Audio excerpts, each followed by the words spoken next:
네, 지난해 말 제기됐던 서울시립교향악단 박현정 전 대표의 직원 성추행 성희롱 의혹, 시청자 여러분도 기억을 하실 겁니다. 경찰 수사가 진행되면서 근데 이 사건이 반전에 반전을 거듭하고 있습니다.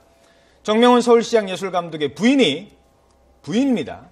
박 전 대표에 관한 허위 사실을 퍼뜨려라, 이렇게 했다고 해라 라고 직원들에게 지시한 혐의가 드러나고 있습니다. 자, 이러면서 서울시장 이사회가 지금 이 시각 현재 열리고 있는데요.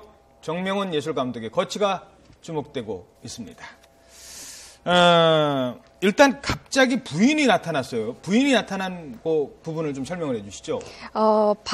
박현정 전 대표, 그러니까 작년 12월이었죠. 그 서울시향에 있는 직원 10명이 호소문을 발표했습니다. 박현정 전 대표로부터 어떤 막말을 들었다, 성희롱을 당했다, 강제추행을 당했다, 뭐 이런 식의 호소문이었는데요. 예. 이걸로 인해서 또 이제 경찰서에 고소장도 들어갔습니다. 근데 수사를 하다 보니까 특히 그 중에서 직원 한 명은 박현정 전 대표로부터 어떤 그 강제추행, 그러니까 성추행을 당했다라는 취지의 어떤 고소장을 냈는데요. 이 조사를 하다 보니까 올해 8월에 이게 무혐의로 결정이 났습니다. 어허. 증거가 불충분하다라고 무혐의가 났는데 이제 그 이후에 계속 그 박현정 전 대표는 또 이런 직원들을 명예훼손으로도 고소를 했거든요. 고소를 하다 보니까 이 고소를 해서 수사를 하다 보니까 경찰에서는 이 정명훈 감독의 그 전 부인이 이 직원들에게 이런 어떻게 내용을 잘 짜서 이렇게 박현정 전 대표에 대해서 어떤 뭐 고소 고발을 한다든지 어떤 뭐 그 투고를 한다든지 뭐 이런 식의 어떤 그런 그 내용을 어떻게 대처해야 될지 그 내용을 그러니까 지시를 했다라는 겁니다. 그래서 예. 경찰은 이제 명예훼손 교사 뭐 이런 식으로 이제 지금 수사를 진행하고 있는 것 같습니다. 그러니까 오히려 성희롱 성추행했다고 하는 사람들이 지금 이제 조사를 받게 되고 그 배우에 정명훈 감독의 부인이 있다라는 건데요. 맞습니다. 자, 지난해 말 바로 요맘때쯤입니다. 서울시향의 박현정 그 단장이 이런 얘기를 합니다. 그 기자회견을 여는데요. 그 당시에 박현정 대표의 얘기를 직접 들어보겠습니다. 그때 해명을 들으면 지금 그 당시에 박현정 대표가 얼마나 좀 답답했을까라는 생각이 들기도 합니다. 해명 기자회견 다시 한번 들어보시겠습니다.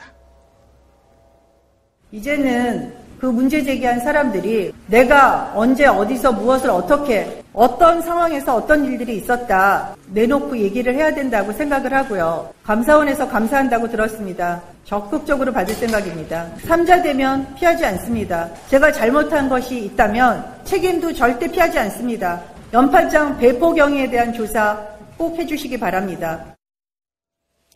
자, 일단 정명훈 감독의 부인은 지금 한국에 아직 없죠. 네. 하지만 그 수사를 이제 받을 텐데 이게 어떤 죄가 되는 겁니까? 옆에 사람들 사주해가지고. 지금 이제 서울시향 단원들에게 그 뭐 교사한 부분이 있다라는 지금 얘기가 흘러나오고 있는 건 아마 이 직원들이 대화를 하는 과정에 그 박현정 대표가 뭐 어떤 성추행이나 폭언, 성희롱 발언을 했느냐 이제 이런 대화가 오고 가면서 만약에 그렇다고 하면 진정서를 낸다라거나 아니면 경찰에 수사기관에 고소를 하는 게 어떨까 하는 그런 얘기가 있었다고 합니다. 예. 그래서 12월 달에 그런데 이분이 그 정명훈 감독의 부인이 미국 국적을 가지고 계시는데 지금 프랑스에 1년 동안 체제 중입니다. 예. 근데 이제 경찰에서는 출석을 요구를 하고 있는데 문제는 그런 부분들이 만약에 실제로 드러난다고 하면 이 혐의가 명예훼손에 대한 교사 또 내지는 수사기관에 고소를 하라고 했다는 부분이 만약에 드러난다면 무고 교사 혐의로 입건될 소지가 있고 현재 불구속 입건이 됐다고 하는데 조사를 받지 않은 상황이기 때문에 만약에 귀국을 하셔가지고 경찰서에 출석을 하셔서 이 부분이 입증이 된다고 하면 이런 부분에 유죄를 받을 가능성이 있지만 만약에 증거 불충분이나 혐의가 없다고 하면 무혐의 받을 소지도 있기 때문에 이건 확정적으로 지금 말씀을 드릴 상황은 아닙니다. 그리고 이게 성추행 사건이에요. 본인이 내가 이런 일을 당했어. 경찰서 혼자 찾아가고 하지 않습니다. 직원이 여러 명이 당했다면 그중에 누가 이렇게 주도적으로 하는 사람이 있거든요. 그 역할을 한 건지 아니면 없는 사실까지 만들어냈는지 지금 이 부분이 더 쟁점일 것 같아요. 만약에 정명훈 감독의 부인이 직원들한테 들은 얘기가 거짓말인 걸 알면서도 가서 어떻게 고소를 해라라든지 어떻게 호소문을 발표해라 이런 식으로 했다라면은 유죄가 명백한데요. 예. 만약에 그렇게 들은 사실이 이게 진짠가 보다. 이러면 심각한 문제다. 빨리 그러면은 박현정 전 대표를 어떻게든 빨리 수사기관에 넣던지 해라. 이거 심각한 문제다라는 그런 의도하에서 만약에 직원들에게 그런 식의 그 조언을 해줬다면 사실 이거는 죄가 되지 않습니다.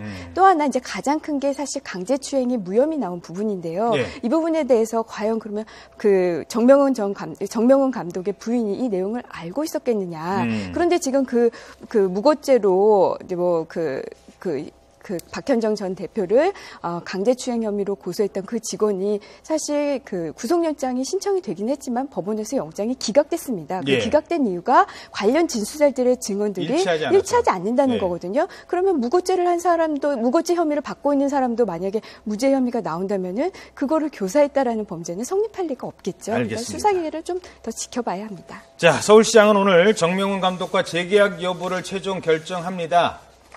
자, 세계적인 천재 정명훈 감독. 하지만 그 뒤에 있는 이 논란들 이게 어떻게 영향을 미칠지 오늘 서울시장의 결정을 지켜봐야 될 것 같습니다. 오늘 두 분 말씀 고맙습니다. 네, 감사합니다.